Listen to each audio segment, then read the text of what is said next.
Right. Afternoon, folks. We'll just sort out Facebook.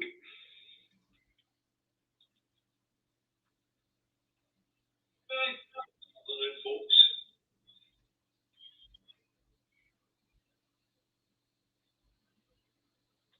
We'll just sort out Facebook. Right, that's Facebook sorted out. We can shut that down now because the comments will start coming through here. So, how are we all today? Who we got? We've got Barbara, who was first in. Yep. We've got Ginger Giraffes. Hi, Ginger. We've got Paul, Dodger, Ricky, Lenny, Chris. Hi, Chris.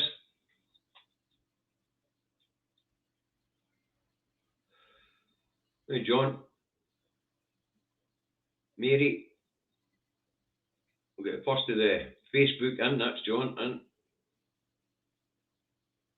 It would be worthwhile asking what part of America Gingers is joining us from, or just to find out what time zone she's in. You know, what time is it where she is now? You're speaking to her. Ask her. I just did. Aye. Run away, sort of way. Anyway, Facebook's coming through now and all. Hi, Lorna. Hey. Hi, Fiona. Ryan. Oh, numbers are starting to climb. Give me a wee minute to get on board. Yeah, once all the Facebook people are on board, it's like before we forget, we will forget as we get through the programme. David has got a wee bit something to ask you all. Aye. Subscription and all the rest of it. So, well, just hang on, just let them get on board. That's it. And then do it. I can start with them getting on board. Hey. Hi, Melanie. I hope you enjoyed the football. I've seen your photographs. Right, folks. Now, the majority share of your audience is in Facebook. The last video clocked up 2,900 views. I want to ask all you people on Facebook who watch on Facebook a favour. Now, when you're finished watching us on Facebook, could you go to YouTube, type in the two Davies, and that'll take you to our channel. Click on one of the videos, doesn't matter what one, or go to the live and click on one of the videos. Thanks, Patricia. Especially this particular video, please hit the subscribe button and hit the like button, because that will really help us continue to watch on Facebook if that's where you want to watch. But if you can do us a favour and jump over onto YouTube, hit the like and subscribe button. The reason why we're asking you to hit the subscribe button is the more subscribers we've got and the more likes we've got, the better we get picked up with the YouTube algorithm, the more advertising revenue we will make for food banks. So all you guys on Facebook, please, at the end of this video, jump across onto YouTube, type in the two Davies, go onto the channel, click on this video. There's a section at the top that says live, and that'll show you where all the live videos that we've put out have been. This latest one will be there. Click the like button, please, and click the subscribe button. That all helps raise money for the food banks. And that's, so if you could do that first. And then go back to watching us on YouTube. Go back to watching us on Facebook. Yeah, once you're subscribed and hit that like button, you'll really boost our ratings on YouTube, and it'll help with advertising revenue, which is all going to food banks. Okay, so let's get started, because we've got a fair few bits to get through today, right? We've got this thing about the Trans-Pacific Trade Agreement, where the UK came in via the actions of the UK's latest joke cabinet member, Kimmy Badenoch. Yesterday on the Sophie Ridgely show, what a mess that was, eh? Yeah. Oh no, I don't think the Sophie Ridgely show, it was another one. But she was heralding this as a great trade deal. Mm-hmm. The Looney Rag, the Express yesterday, thanks very much to others, that's very generous. The Looney Rag, the Sunday Express yesterday, had the headline of £12 trillion trade, 12 trillion Brexit boost trade deal. Now, when they were talking about 12 trillion, folks, David will read out the names of all the countries that are in this Trans-Pacific Trade Partnership. Who's on it? Yeah, okay. Just before I tell you that, the whole idea of the partnership was to share this $12 trillion dollar. I think it's $12 trillion figure between all the trade, all the different things. The way that you are being gaslighted is you are being gaslighted into thinking that 12 trillion is coming to the UK. No, right? Okay. So the original thing was sorted out between these states of the rim, the Pacific Rim, right? And that was Australia, Brunei, Canada, Chile, Japan, Malaysia, Mexico, New Zealand, Peru, Singapore, Vietnam, and the United States. The United States did not ratify their agreement to join, and that was because of the actions of a certain Mr. Trump or President Trump, and also who's the female that was running against him. Hillary Clinton. It was Hillary Clinton. Yeah. Now, so, understand, folks. The 12 trillion figure is actually the joint GDPs of all of those nations put together, and the actual benefit to the UK economy over the first decade will only be 1.8 billion over a decade. Remember, it's 0.08% added to GDP over a decade. Now, when Kimmy Badenoch was getting interviewed on the television about this yesterday, she was heralding this. And to be fair to the Sky interviewer, I think it was, she said to her, but hold on a wee minute. According to your own figures, this is only going to add 1.8 billion over 10 years. And she said to her, to put that in prospectus, today, the Man City team is worth 5 billion. And you're talking about a trade deal that's only going to accumulate 1.8 billion over 10 years. So, of course, she said to her, do you think that's a good thing? And she went, of course it's a good thing. We lose 340 billion a year's worth of trade to the EU to replace by 1.8 billion in a decade to the CPTPP. Mental. Absolutely mental. So anyway, folks, the nations that are in this trade pact, the UK had trade agreements with them all except for one, and I think that one was Mexico. Mm-hmm. Yeah. So there you go. What a waste of bloody time, energy, and money, and it's not going to help UK exporters whatsoever, because let's face it, the distance and the cost of shipping stuff there. Now, to be fair, the Scottish government have looked at this thing and went, okay, but you're not using their products as chips, as bargaining chips, which they will do, because when it comes to selling to the Far East, all they take for the UK is high-end product. Basically, Scotch foods and drink products and Scotch clothing products. Basically, Burberry, Scotch beef, Scotch lamb, and whiskey. That's the main exports to the Far East from the UK. High-end food for Scotland, high-end drink for Scotland, high-end fashion for Scotland. The most important thing is it includes 500 million people. It's a market of 500 million people, right? When you look at all these places, right? But right next door to us, what size is the EU in terms of people? Well, before left it was 530 billion, but 30 million, but now it's 450 million. But it doesn't matter; they're right next door. Yeah, that's right. It's not going to cost a fortune to get these goods across the world, as I say. But it does nothing, this trade deal, because we already had free trade agreements with most of these countries, with exception of Mexico. Yeah, and America, obviously. And America, obviously, who don't want a trade deal with us at all. Yeah, well, but according to what's being said and all the rest of it, was this gives us an American deal because the Americans are now part of that Trans-Pacific. But they're not. Well, they are because they're keeping their foot in the door. That's all they're doing. They're keeping their foot in the door. So I don't know what else to say about that. It's actually a display of where the media mislead the people. Yes.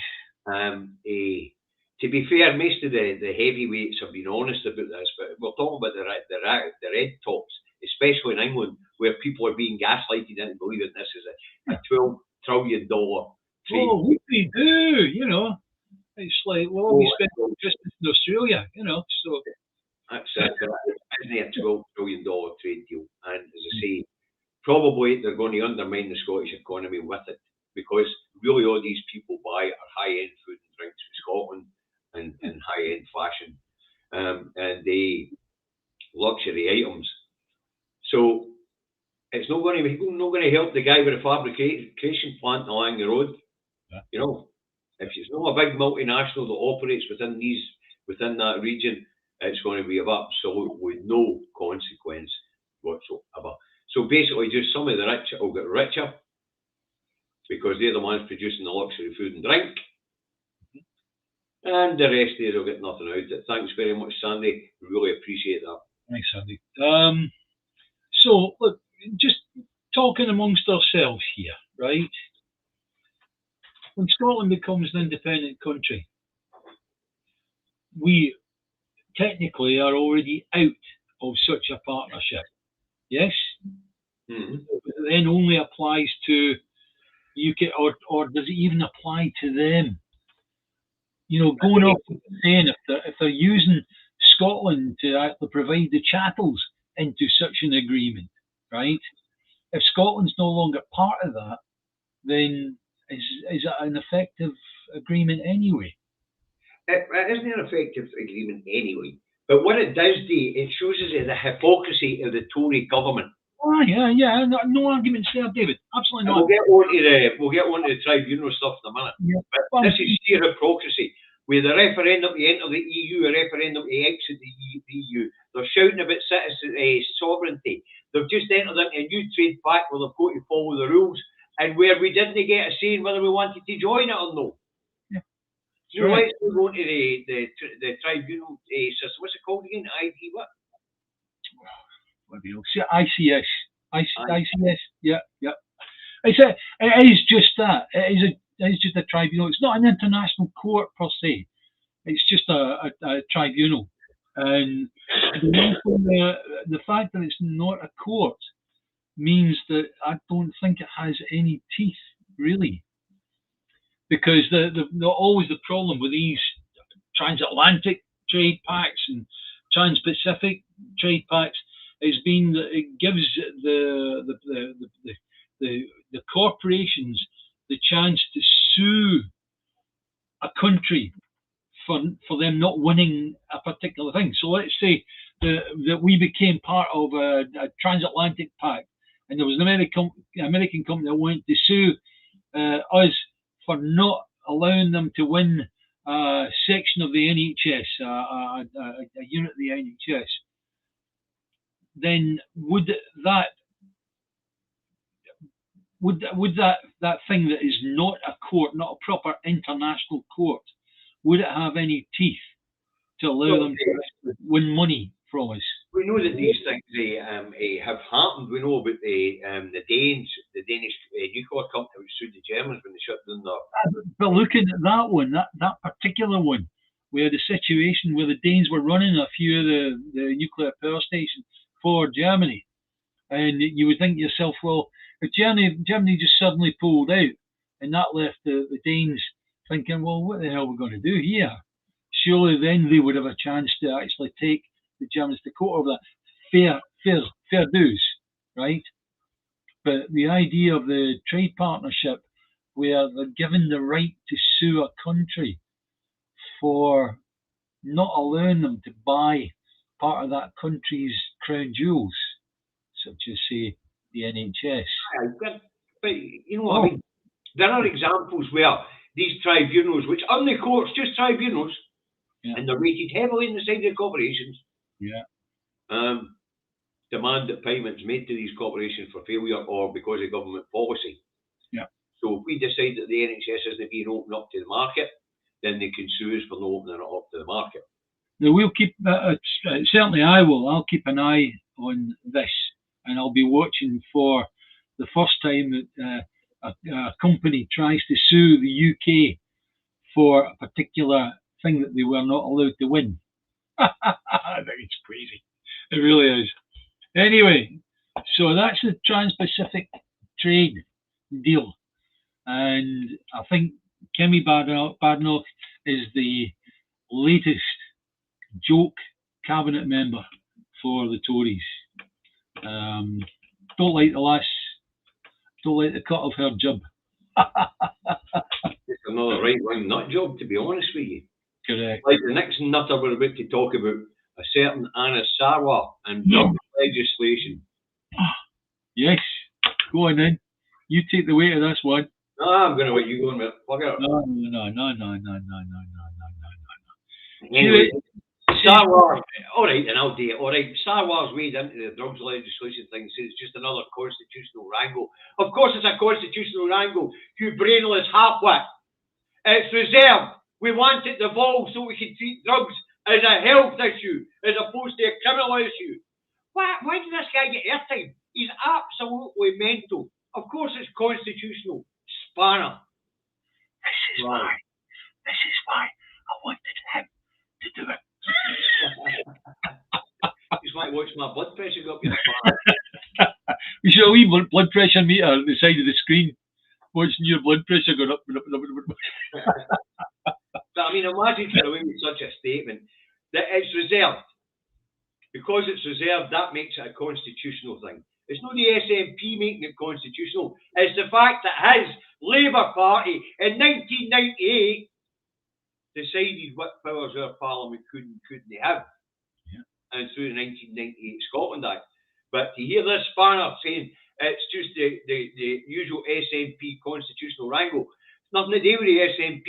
SNP weren't in power when they buggers down that road wrote the Scotland Act. They gave us the Antarctic though. Oh, of course they gave us the Antarctic. Ah, brilliant. Here's a big block of fucking ice for taking everything else you've got. That's a bit like after the last referendum, we get air rifles and fucking road signs. I know. Wow. The Smith Commission. So in actual fact, at the time, there was some of the Smith Commission that was actually, it was on the TV.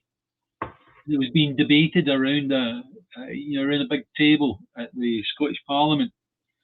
And I remember the Labour boys going, "Oh, you can't give them that." You know, whatever they were talking about, you can't give them that. You know, this is why people need to realise what the Labour Party are about. They are not your friends. You are not Labour until you die. You'll die next week if that's the case, right? We're going to get a wee bit more into that right now, actually, because Sarwar's also taking it in the neck because of Starmer's latest U-turns on the rape clause, the two-child benefit cap, housing policy. Yeah. What else was he getting racked about? Housing policy and, of course, fiscal policy.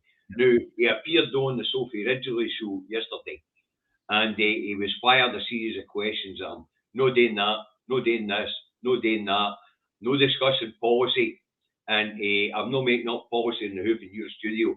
But basically, he's basically confirming that he intends to win this next election on the fact that everybody wants rid of the Tories rather than policy. Yeah. He isn't making any policy changes, and this is actually having the Labour Party here and the trade unions here in Scotland turn on Sarwar.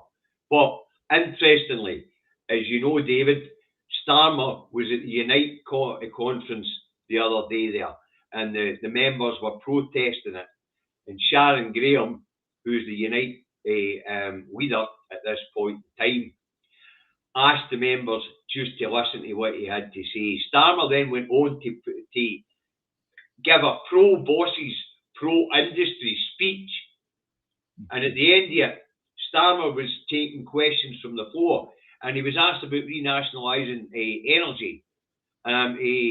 and he was told about the Unite's policy research group, which had looked into nationalising energy, and they reckoned it would save each household about £1,800 a year.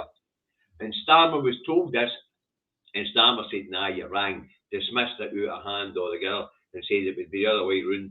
Nationalisation would make it more expensive.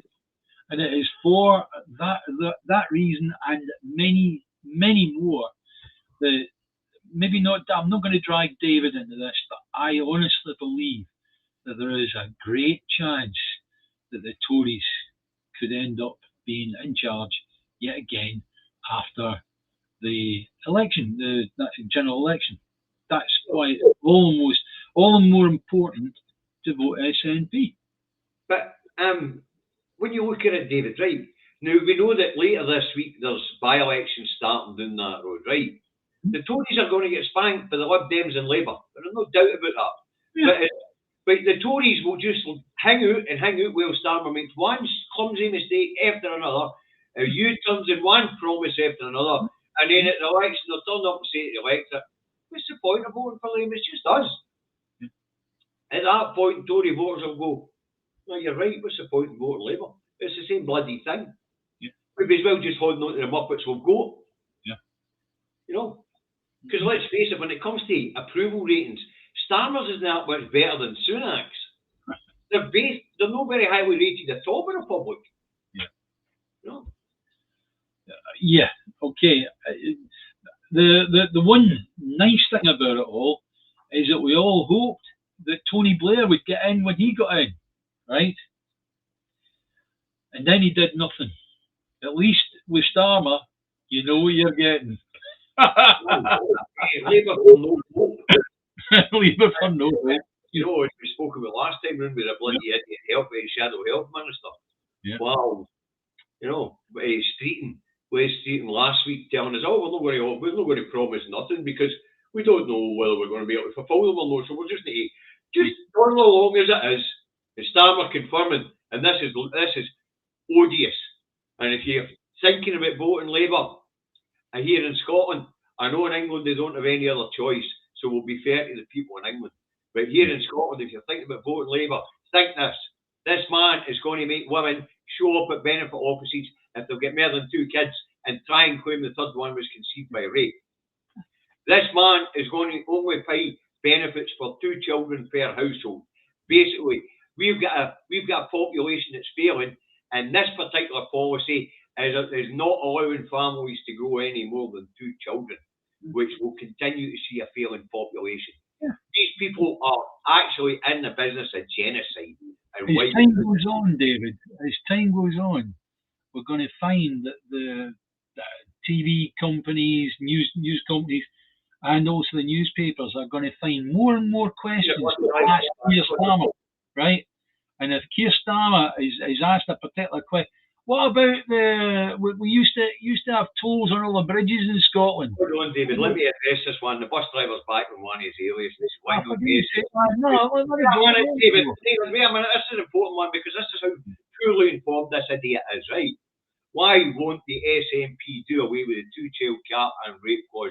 They have the power to do so. No, they don't. That particular benefit is reserved. Yes. We don't have devolution of all benefits. We only have devolution of the disability benefits. So you've shown yourself up again, Wayne. Jump back into your John, whatever persona it is, and get back in your bus. Your lunch break's up. Yeah, right. Wow. Yes, sorry, as I was saying, if Keir Starmer is maybe asked about, what about all the road tolls we used to have in the bridges in Scotland? We're going to bring them back in. And he went, well, if it works out too expensive, yes, we will. We'll do that. You know, this is the thing. This is the thing about Keir Starmer. He is not your friend. He is not going to help Scotland whatsoever. And he's certainly not going to get us back into the EU, which is what we need to be. Fair dues. He certainly isn't, because as it's been explained, if you want Boris Johnson's hand for exit, then you vote for Starmer and Labour. But, I mean, I do feel sorry for the people of England. There are no real alternatives. Yeah. You know, at least here in Scotland, we have a credible alternative which has governed well for the last 16 years, no matter what crap those idiots in the paper press try to portray. Yeah. Like, when it's 2 sure ferries, hey, 330 million will be the price. Now look at HS2, what we at 96 billion, not even a fucking trackway. Wow, mental. Yeah. You must understand, it was 780 billion, right? It's going up to 960 billion, and that's just the point A done. Aye. We haven't got to point B yet, right? In Scotland, the 780 billion that we were charged 7.8 billion as our net of paying for a railway system that won't reach Scotland. But I mean, let's talk. If you look at pure, absolutely push procurement, never mind ferries at 250 million rising to 330 million. We're talking in the billions down there. Billions. Yeah. Crossrail, or whatever, the Elizabeth line, whatever they're calling it today, still no finished. About 4 times our budget. London sewers. Wow, don't even go there. Yeah. You know, well, you know, the most important thing in amongst that you've just mentioned, London sewers, Thames Water, yes. Yes. Tits up. That's it. Tits up. We're going to have to end up paying for that. We've got a working water system in Scotland, and yet we're going to end up paying through the nose to fix that. But don't use Thames. Thames is just going to be the first of the dominoes. Yeah, I know that. Yeah. Right. So we're going to end up paying for their shite experiment down that road in privatisation. Yeah, that's right. Wow. And talk about the silliness down that road. I've just read they're shutting all the ticket offices and the railway stations in that road. How does a disabled person own a train? How does a blind person own a train? I know. They're basically cutting all that away. But here's the better one. They want older people to go back into the workforce because of lack of people in the workforce. How are they going to get there? Older people are not so savvy with the tech. Yeah. No, I've never ordered a train ticket online. I'm going to a bloody railway station and buy one. Yeah. And how many jobs are getting shed? Oh, aye, David, you know fine well we're talking about, there's one person going to get shelved from each train. That would be the guy that goes along the train, goes fares please, and he sells you a ticket online. Actually, if you're sitting there, right? There's going to be all the ticket offices at each of the stations. Add them up, maybe like 3 or 4 people at each station. Aye. Yeah. So yeah, that's it. Yeah, you're talking about literally wholesale getting rid of people left, right, and centre because some bastard in the Tory party has said, there's too much administration to do with that. See, these people, they should get taken out, bring it back, and blooming happy slapped, at least for a month. Listen, you can see why they're doing it. It's the same reason the supermarkets come up with these bloody self-service things. Yeah. Yeah. You know, you don't pay tax and insurance on a machine. That's right. You don't get holiday pay. You don't get maternity leave. It doesn't go sick. That's exactly it. Well, as far as that's concerned, it's like I am not a machine. I'm a person, and I'm for people. Also, I am a socialist, which means I'm definitely for people. We don't win until we all win. That's I've got a punchline that annoys Sarah when I'm in the supermarket and we're standing in a queue because there's only 2 checkouts open. And the wee woman with a pointer comes along and goes, "There's plenty of self-service up there, son." I'll say, "I don't work for fucking Morrison's." Exactly. You know? Yeah. It's like, if you give me a job, whilst I'm in, even just for... You want to give me 20% off my shopping because I'm checking out myself, I might consider it. Correct. Yeah. Even at that, we'd still have an argument against it. Oh, aye, definitely. Yeah. I mean, how many checkout staff post their jobs to these machines? When you've got one person running 12 machines running about with beep, beep, beep, beep, beep. Yeah. And then, of course, these machines with a facial recognition on them. And also, what you've got to understand is we're moving into the time of the artificial intelligence, right? An artificial intelligence cannot be a socialist. An artificial intelligence can sound perfectly, reasonable and logical and all the rest of it, right? But it doesn't have a heart and it doesn't have a soul. And if asked by one of these galoots with more money than sense that are running these supermarkets, what should I do here to save money? I'll go, well, make all your checkouts automated checkouts and get rid of all those staff. There you go. That's the way it'll be. That's the way it'll be, because and the galoots that are running the supermarkets will go, oh, that's a good idea. Listen, you heard my view on artificial intelligence last time. I'm staying away from it because the monkeys that are feeding the bloody information into this AI haven't quite evolved the state of intelligence yet. Let's face it. David, you can't stay away from it because it's going to affect every part of our world. But it's not going to be this monkey that's putting the false data into it, because this monkey doesn't think he's evolved enough to be anywhere near artificial intelligence. And I'm quite a bright fella. So if I don't think we've evolved far enough for this technology, and I'm a very bright fella, then we're in fucking trouble. Simple as that. There's a good saying that's coming about, is the nerds are going to kill us all. You know, you said that last week, but I'm not going to kill you, I promise. I'm going to save you for yourself in this fucking AI. No, that's actually quite interesting. What was it I was asking about? I don't know, but if we're going to get in the Hadron Collider fucking road again, like we did last week, I'm fucking shutting this. No. What was the thing that everybody was asked about? Was the okay? No, forgot. Okay, keep talking. I'll find it for you, because guys, quite an important thing. Hey, as I say about AI, I mean it's a misnomer. A species that hasn't quite reached intelligence yet isn't capable of creating artificial intelligence. Absolutely, yes, absolutely.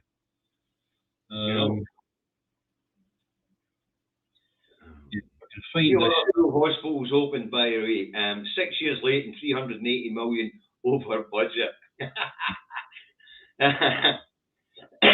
Same story in Birmingham, but it's still not finished. And they talk about a couple of ferries at 330 million quid. Mental. But hey, as I say, artificial intelligence, as I say, it's a misnomer. Well, the species hasn't evolved beyond warring with each other yet. As you explained last week, some vampot put in the periodic table and asked it to come up with chemical weapons. That tells you why we're not intelligent enough to have AI. Because the first thing some vampot thinks about asking it today is create a bloody weapon. Yes. Yeah. Sorry, I'm not finding this. The amount of people. Anyway, David, I want to get through. We've only 28 minutes left, so come on.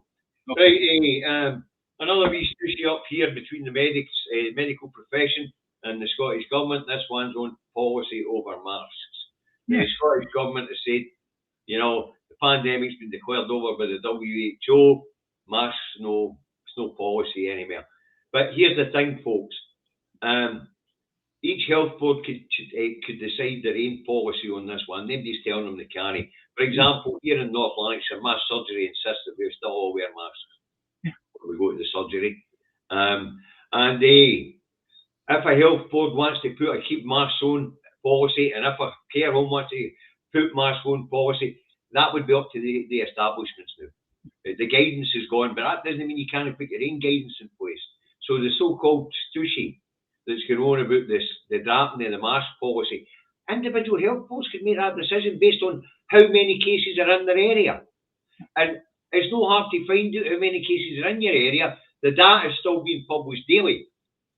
Yeah, something we were talking about prior to the show was my own health centre.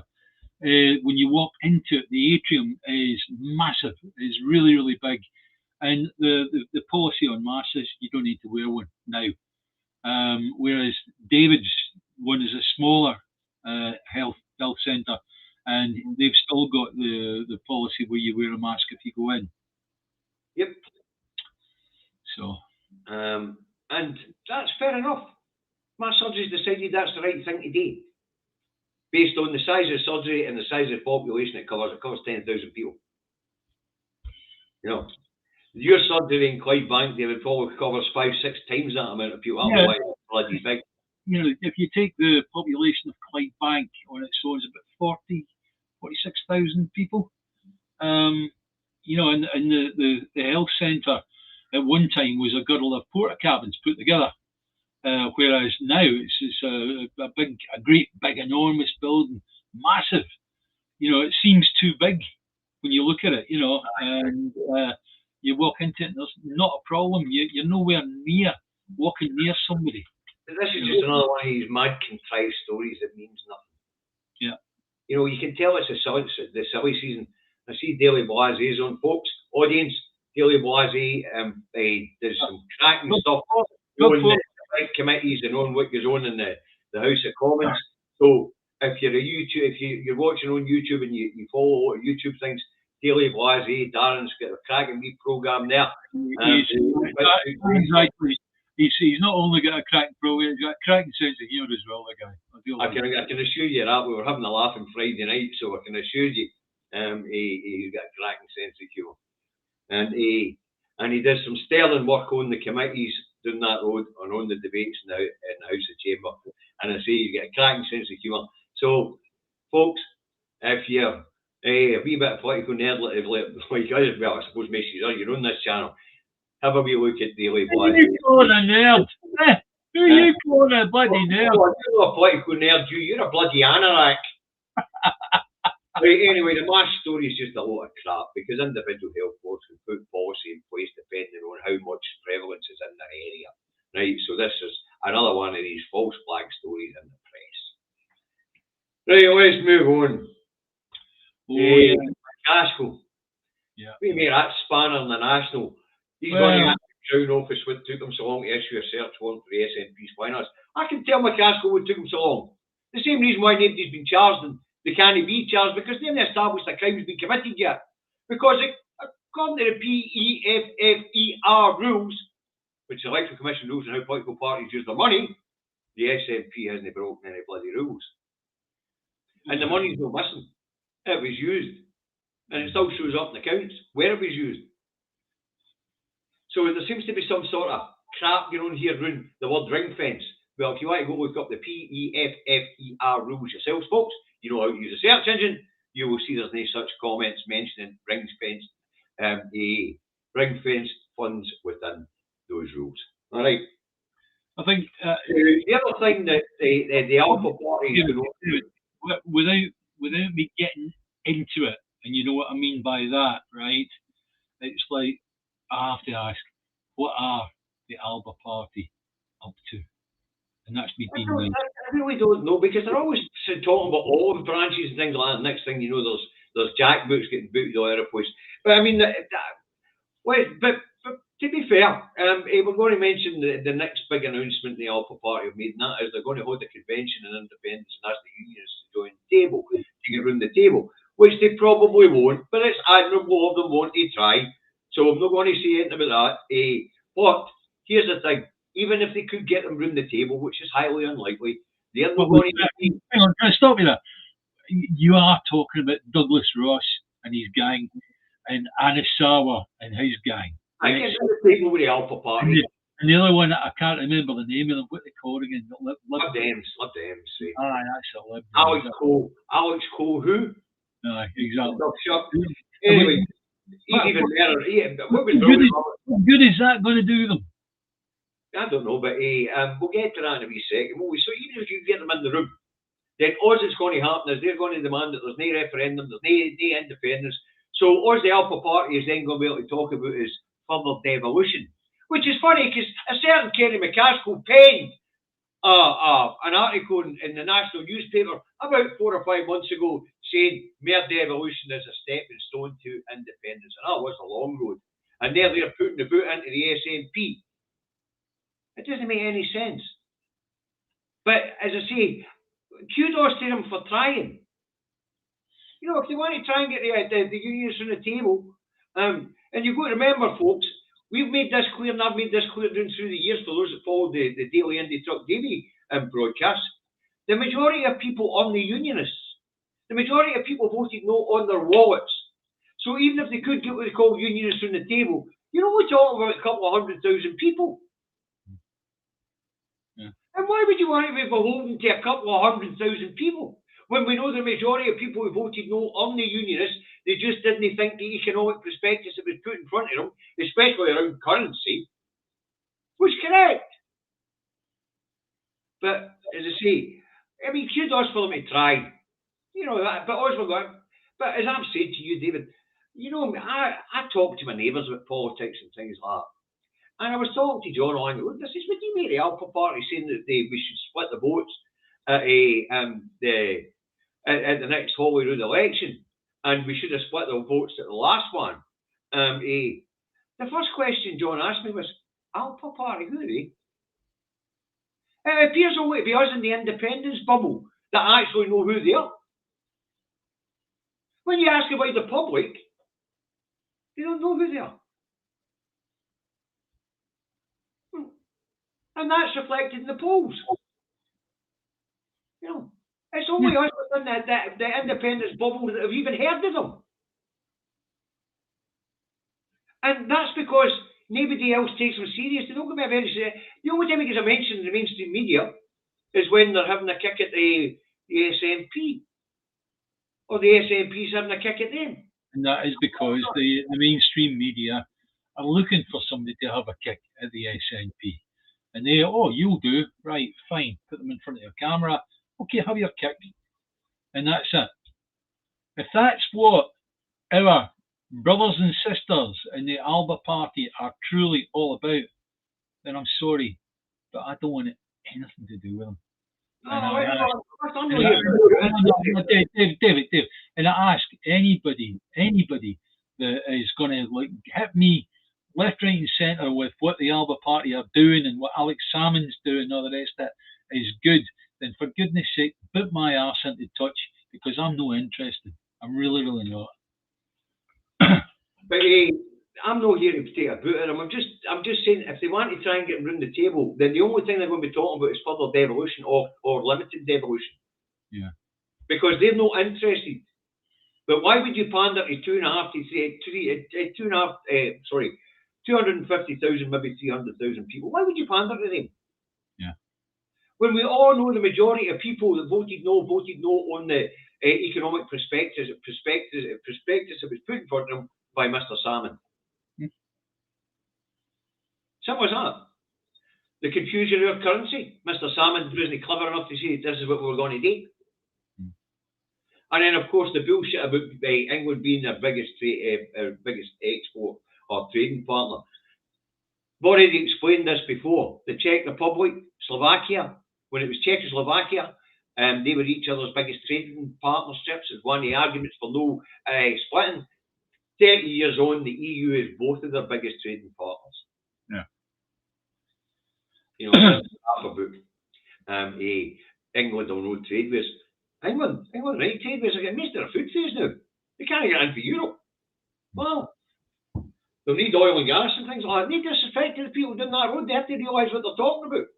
And I know that the folk down the road that are watching here, with maybe Wayne, exception of Wayne, who didn't quite grasp the concept of politics, everybody knows this stuff. Or anybody that's paying attention knows this stuff. But anyway, I don't really get the point. But kudos to them for trying. But as I say, if they're going to get these so-called 250,000, 300,000 unions on the table, expect to be dealing with the DUP and people of that political standing. You know. Anyway, no time for it. Can we go on to the next one? Andrew Rossendale from Romford. What do you say about that bazooka? Oh, aye, the Tory that's up in 5 charges, or he should be up in 5 charges, but he's on bail. It keeps extending this bail. Now, this is a guy, Romford, the Tory MP for Romford, who was invited, listen to the terminology here, he was invited a year ago not to attend the Commons by the Tory whips. Why was he invited? Because the Commons had no power to tell him you're not coming to work. Yeah. They had to ask the guy nicely not to come into the Commons so he didn't embarrass the Tory party. Anyway, he's up in 5 charges, or he's been investigated for 5 charges of sexual harassment and sexual assault. Right, but get this. He has just been selected by the Conservatives and Unionist Party to run is the MP in Romford at the next general election. Don't forget that the Tory party have got their own version of the NEC that the SNP have got, right? So at the end of the day, it's that, and if you imagine the NEC are made up of members, and if you look at the membership of the Tory party, they tend to be over 95 and a half, right? So therefore, he did very well to get in last time, so he'll do very well and get in this time, and that's it, Aye. the way they're brawlies about when they do that, But when you think about it, this guy has been investigated for 5 sexual offences over many, many years. Yeah. And he's just been reselected to run in a very safe Conservative seat. I think he's got something like 17,000 majority. Yeah. But the fact that they can't kick him at the Commons, they can't ask him to leave. They had to invite him not to come to work so they didn't embarrass the Tory party. So think about that, folks.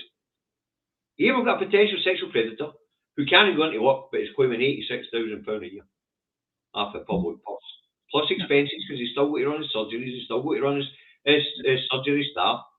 Wow. That's mental. Yeah. Absolutely mental. Am I going to say the magic words? You couldn't make it up. However, all I can say is that the Tory party definitely has lost its moral compass. Oh, hey, we know that. And they're definitely on the long road to the short. In fact, we're reaching fascism down that road. But that brings us on to the next subject. No, but you look at what happened the other day there with Hugh Edwards, right? Aye. And the fact that people are going, oh, that's a shame, it's mental illness and all the rest of it. What did we do to our finance minister for blooming? He was trying to keep up a relationship with a 17-year-old text messages to a 16-year-old gay boy. Wasn't that precisely what Hugh Edwards was doing? But here's the thing. Derek Mackay up there, I think Derek Mackay, he was investigated by Police Scotland and they looked at him and but that's precisely what Hugh Edwards did. The Met Police looked at his case and went, there's no case to answer. That's right, But if you look at the outcome for both of those men, Hugh Edwards, I was just going, oh, it's a shame he's suffering from mental health. Oh, we're back on the forensic tents. I want to know why there's no forensic tents. I know, absolutely. Had he been found out as being doing something fiddle somewhere, the police wanted to actually investigate it, it's like several forensic tents would have suddenly went down the streets and attached themselves. All this forensic tent bloody metaphors I want to hear in my life. All right, that's enough of that nonsense. Yeah, I'm brooking no nonsense you use a lot today. Right, anyway, let's move on. Sunak to crack down on orgies. Now, you and I had a bit of debate about this one, did we not? Well, I come down as being pretty practical as regards any form of further education. I figure if you're going to do a university degree, then do it on something that's saleable. If you want to do zoology, and there's not a lot of zoologists in the area where you live, then you're going to have to travel to the other side of the planet to maybe get a job, right? And we have a wee lassie along at the end of the street, a lovely wee lassie. She did forensic science, and she got I think she got a first class honours degree in it and all the rest of it, right? She's going to get a job because there just aren't that many opens for forensic scientists, yeah. So it's become quite an industry here in Scotland. That's why I was surprised when you told me about this. There's a big forensic centre in Carcosh and there's a massive forensic school of learning in Dundee. Yes, there is, but there's surprisingly few forensic scientists, actually jobbing scientists doing the work of doing, for fingerprints and DNA. That's the whole point about it, right? And Rishi Sunak's come out on a crackdown. He wants to get rid of a lot of the less profitable. Darren, I'll tell you what, Darren, I'll be in touch and we'll have a chat and see what we can put together. Okay. Apparently, the audience would like to see you, me, and Darren there alive together. Right. You know? So we'll have a chat about it either Tuesday or Friday night, Darren. Okay, after Max's stream, and we'll see what we can put together. So the idea of Sunak having a crackdown on ologies, I am absolutely opposed to Sunak. I'm absolutely opposed to a load of different politicians, but I can't say that I'm for them or against them. Well, as I say, you and I had a debate about this, and as you know, I mean, as far as I'm concerned, it should be learning for the sake of learning, and whatever subject the universities want to teach, it should be up to them. Government should not be stepping into it. But that's going to bring us nicely on to the next subject, because when we talk about degrees and we talk about expertise, it would appear we've got a post-Brexit brain drain on, and it is mental. Now, as we know, right after the 2014 referendum, the amount of rich buggers here in the UK who promoted Brexit spent money buying EU citizenships through investing in other EU countries to get passports. Now, in 2017, 4,700 are these spanners that finance Brexit, the rich. They fled and bought citizenship elsewhere. 2022, the number was 3,200 millionaires lifted their money and exited the UK because they bought EU citizenship, and specifically Cyprus, Malta, Latvia, Lithuania, and places like that. Mm-hmm. Now, but it's no just the rich. When we're just talking about people with degrees and people, young executives and people like that, they are also leaving Brexit Island. They are voting with their feet. Now, David and I watched the Tutti Powers video on the jobs that we're seeing an exodus of people. And as anybody with a transferable skill, David will tell you, you have nurses, doctors, computer programmers, electricians, we'll get plumbers, joiners, brickies. These are all trades that are desired right around the world. So these people are voting with their feet. What surprised some of us was, believe it or not, care workers, you know the wee lassie that works in the care home looking after your granny, she's moving to Australia because they're looking for care workers and they're paying great dough. Right. Yep. And Canada. And they've got I mean, we can't get care workers to look after grandma. And we've got Canada, Australia, New Zealand recruiting care workers in Scotland. Yeah. You know, we're paying them £10.75 an hour or something, or £11.75 an hour. These people are waltzing in and saying, we've got better weather, better housing, we've also got a national health service, but we'll pay you double that. You know, so they're voting with their feet. But what really surprised David and I as we've seen the list going down it, there was people like fruit pickers, qualified fruit pickers here in the UK, leaving the UK. We can't get the bloody crops out the fields and on this list.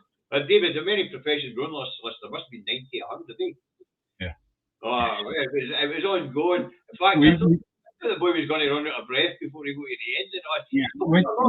Truck drivers have got transferable skills. They're buggering off to Europe and all.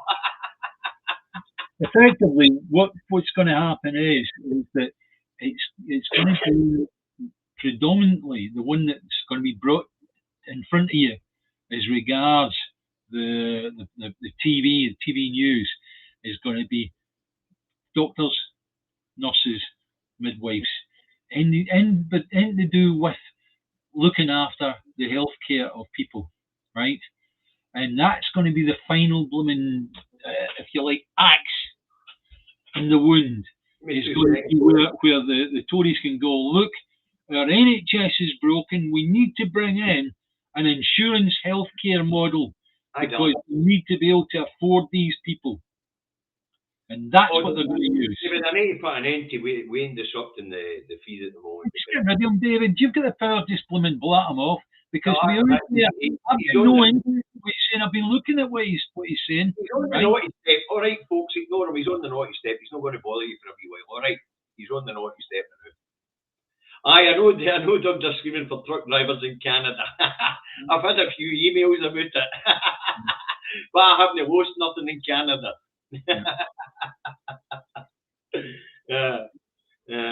I've had a few emails about the truck driving in Canada and Australia, believe it or not. Yeah. Anyway, folks, Wayne's on the naughty step. He was being quite disruptive in the chat there. So yeah, you have to understand.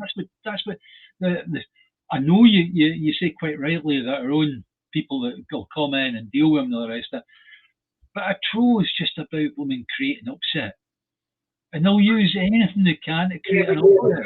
David, the audience quite like a wee rant at each other sometimes. And I keep trying to explain to you, the audience is a community. Yeah. And you've got to remember, half the audience can't see what the other half of the audience is saying. Only you and I can see what both of them are saying. The people on Facebook are talking to people on Facebook, the people on YouTube are talking to people on YouTube. And hi, Dean, nice to see you. Hi, Davey and Dean, nice to see you there. Sorry, Davey and Dylan. Ginger is quite right. Canada is on fire, right? Aye. But it's not the first time that Canada's been on fire, and America has too. If memory serves, there is a fire that was part of a coal mine in California. It's been burning now for 15 years. Isn't that correct? Underground. It's actually just, it burns constantly, right? And so, it's not just Canada that's on fire. So anyway, that's a post-Brexit brain drain. Yeah. Post-Brexit brain drain. It's a situation that isn't going to fix until Scotland is independent and we are back in as part of the EU. As far as I'm concerned, that has to be our pot of gold at the end of the rainbow. Sorry, David. It's cool and rainy over Ginger, so she's quite happy. Nothing burning where she is. Right, anyway, let's move on to John Nicholson and the Stushy. He's having me off call. Now, of course, anybody that follows Daily Blase would have seen this stuff and the select committees. And of course, Ofcom are now investigating GB News, the Jacob Rees-Mogg show, and the Talk TV, and that was something that Davey, an interview with Alex Salmon, which seemed to be biased, apparently, and there was no right to reply to the other side, so it wasn't proper journalism. There was no neutrality in it. So there's a couple of investigations going to Talk TV and GB News. John Nicholson, the SNP, is at the heart of it. As you know, John used to be a BBC political, I think it was a political editor at one point. So he knows all about the rules. Yeah. And he didn't have to give this committee a good spanking. He didn't have to give Ofcom a good spanking. He was actually citing the rules to them. And they just didn't like it because I think they're getting backhanders at Ofcom because they should have shut the two channels down by now. David, the last from Ofcom clearly did not know the rules. When John Nicholson... it was quite clear that they didn't know what about. Yeah. It's quite clear that they didn't. Anyway, so there's a bit of stushy going on there if you want to wear it. But that leads us to the new Sky's chief reporter. What's his name again? Trevor Phillips. Trevor Phillips. Now, he used to be a Labour politician, did he not? Yeah, yes. And in actual fact, he was also working part of the what was the commission to do with race hate and all the rest of it. What did they call it again? The Qualities Commission. That's right. Yeah. And the time there was a Labour politician, he was the leader of the Liverpool Council. I forget what his name was. I don't know. No, effectively he came out with... He wrote it up that this guy was becoming a chief anchor at Sky News. And we basically used to be a Labour politician. Now, as we know, John pointed out the rules that politicians are the active politicians are not allowed to take on such a role. That's why they're investigating Moggy, because Moggy has been acting as a newsreader. Yeah. And John explains all the reasons why he's been acting like a newsreader, things that they're not allowed to do, like he reads stories straight to camera. Yeah. Do political interviews. But he's not, hang on a second, he's not doing any of those things. If you listen to Trevor Phillips, he's not reading from a set of words. Thanks, Dylan. That's what we do this. If we, the GE, win, will it be a fight for our freedom? Of course, it'll be a fight for our freedom. Yeah. It's all about the international community, but Dylan, it's about whether the international community accept that that's what we're running on, and that when we declare, they accept it. So we'll see how this goes. And we haven't got any policy set in stone yet until the SNP conference in October. But it will be whom's a preferred route that they'll go down. Okay. Now, Trevor Phillips, as I was just saying, is not a newsreader in the normal sense, in that he reads from a row of words that are in front of him, right? He makes political statements all the time. He tries to embed his own political agenda into every piece of work that he does. And if you don't believe me, go watch him.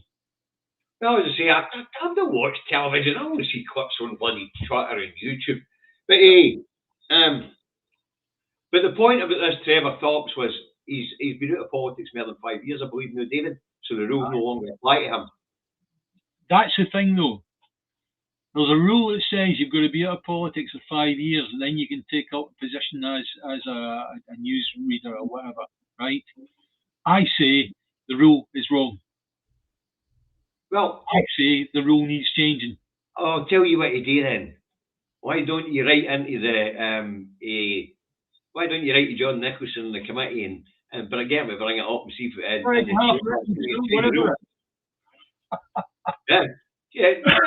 write to Nicholson and see if you can get him to bring it up in Westminster and change the rules.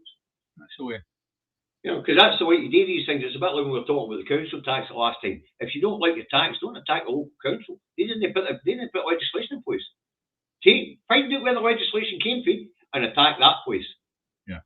So what was that? Was it Westminster legislation? Was it Holyrood legislation? Have a look, see, and then when you find out which legislator it was that put the council tax legislation into place, in this case it was Westminster, take your eye out to Westminster.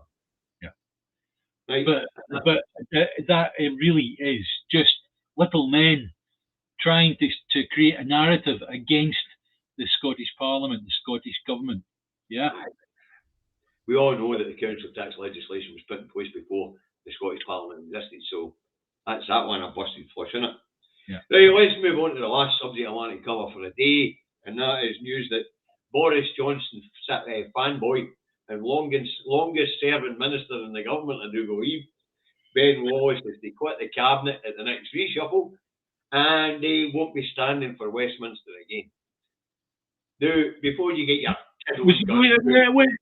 was this the guy that said that nay bother, we could take Russia like that back at the beginning? Absolutely, aye. Yeah, but to be fair to Ben, he has been kicking up a stooshy about the size of the army, the size of the military shrinking all the time, and they keep telling him it's nothing to do with money; it's how they spend the money. He was the cabinet minister in charge of that. I know, but he had to fight his own government to try and reverse it, and it didn't work. It didn't work. So you can see why he'd be stalling and doing after 4 years of trying to bang the seat up against the wall and saying, yes, we have increased the spending of our budget, but it's all went and tried it. In the meantime, personnel is shrinking. You know, and then of course there's the fact that the equipment is ancient military equipment here in the UK, as the American report said, it's between 30 and 60-year-old. Mm-hmm. And of course, yeah, and I mean, you imagine that. So they're investing in high-tech stuff like drones and all that, allegedly. But we know the UK, the generals and the procurement's absolute crap. I mean, if we look at the Ajax tank, well, are we 5 or 6 billion in? Supposed to have 400 or 500 of these bloody things. And they've been testing them for years now, and they just don't work. And they just won't give up. They just keep throwing money at it.